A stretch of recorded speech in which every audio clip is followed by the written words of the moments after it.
rarely do first-place teams replace their starting quarterback for non-injury reasons, especially this late in the season, but it's exactly what the Texans have done. Why is Tom Savage a better option than Brock Osweiler?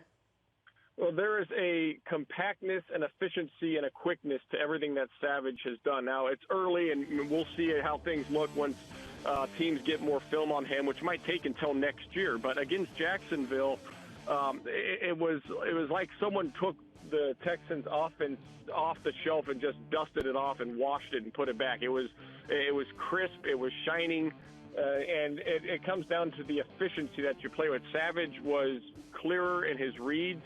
He's a better thrower of the football than Osweiler, and that is indisputable.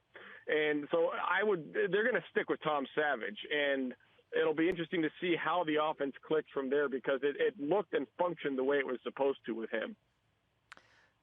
As far as another team there in the hunt for the AFC South title, the Tennessee Titans, how do you explain and what did you see on the game films, Andy, how this team was able to beat the Broncos and the Chiefs in consecutive weeks? Well, they are a running team, and that's been their MO all season long, and they don't make any bones about it. They line up with two tight ends and two backs on the field, sometimes at the same time, and just leave one wide receiver out there to smash mouth approach. When you do that, you create more running gaps up along the line of scrimmage. You have more options that the defense must account for. And they've done a tremendous job with that. Their offensive line plays with attitude. You need that in that kind of a running game.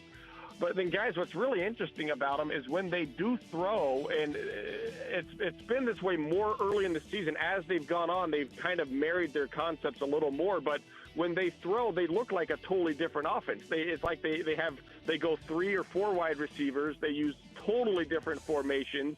They're a spread passing team. So it's a power running team with a spread passing game. And usually those two are too far across each other from the spectrum, on the spectrum, to work in the NFL. But as the season's gone on, Mike Mularkey's done a great job of gradually intertwining those concepts and blurring and blending them. So now they can do a number of things when they line up. It's a very, very extensive and diverse offense from a schematic standpoint. Only one game separates the Texans, Titans, and Colts atop the AFC South. So if you had to predict who comes out of that division, who do you think wins it?